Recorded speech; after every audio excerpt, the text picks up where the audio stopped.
Britain's King Charles arriving at an event in London Thursday, declining to answer questions about his brother Andrew's arrest. What's your reaction to your brother's arrest?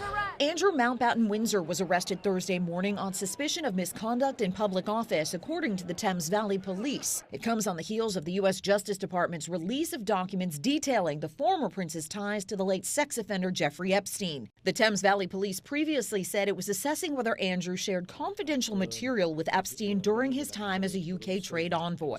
It's a common law offence and it requires a really high level of proof because the potential penalty, the total potential penalty, the maximum penalty is life imprisonment. The former prince has denied all accusations against him and has not commented on the more recent allegations of misconduct in public office. In a statement, King Charles said the law must take its course and pledged full support for the investigation. The arrest with the potential to send more shockwaves through the British monarchy and government. The first dramatic fallout that seems to be happening from the publication of these Epstein files seems to be more than anything else in the United Kingdom rather than in the United States, where the crisis began. Some lawmakers on Capitol Hill calling for similar accountability here in the U.S. Great Britain is holding its powerful and privileged to account. The United States of America should do the same. And the king is actually saying we need to follow the law here. I wish our government were doing the same.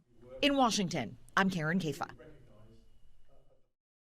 Well, you know, I'm the expert in a way because I've been totally exonerated. That's very nice. I can actually speak about it very nicely.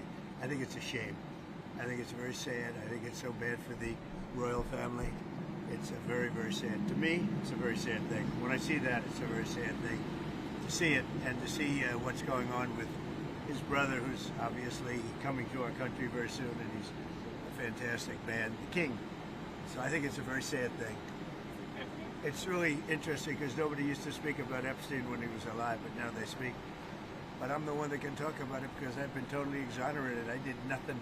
In fact, the opposite. He was against me. He was fighting me in the election, which I just found out through the last 3 million pages of documents. Yep. Do you understand that we have just received a statement from King Charles himself, and I want to read that to you. I'm sorry, I'm just getting it from our team behind me here.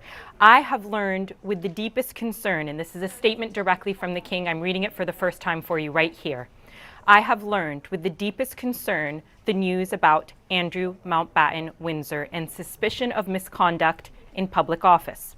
What now follows is the full, fair, and proper process by which this issue is investigated in the appropriate manner and by the appropriate authorities. In this, as I have said before, they have our full and wholehearted support and cooperation. Let me state clearly, the law must take its course. These are the words of King Charles. As this process continues, it would not be right for me to comment further on this matter. Meanwhile, my family and I will continue in our duty and service to you all. That is a statement. We just got it right now as I was going to air with you from King Charles, speaking about the arrest of his brother, Andrew Mountbatten-Windsor. Imagine your TV must be on. I cannot imagine what the coverage is like right now. Just your initial reaction to this news. This is completely and utterly extraordinary, unexpected, and damaging. The conversation here has been that this is scandalous, this has been brewing for a long time, but would they ever arrest a senior member of the royal family, even if he'd lost all his titles already, even if he was already in disgrace? He's still a privileged member of the royal family.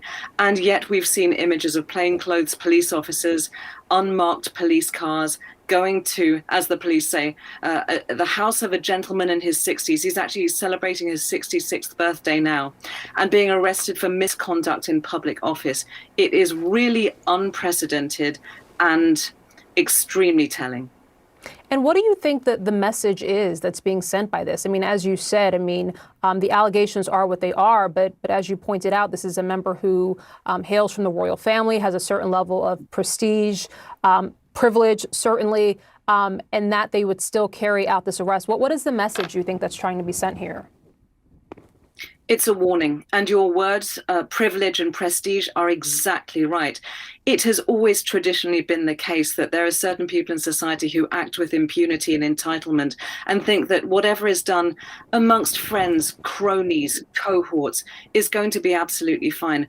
What the release of all of these salacious and very damaging and disturbing details has shown is that there is enormous public interest in the issue of justice and an outrage. The idea that there are certain kinds of people who can do whatever they like.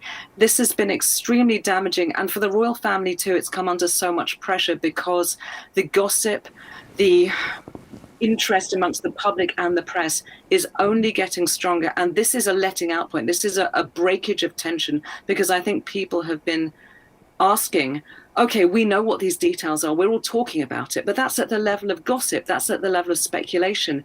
These are crimes. These are illegal things. What's going to happen next? When are the police going to be involved? And now they are involved in the most dramatic and shocking way, going right to the very top of the social hierarchy.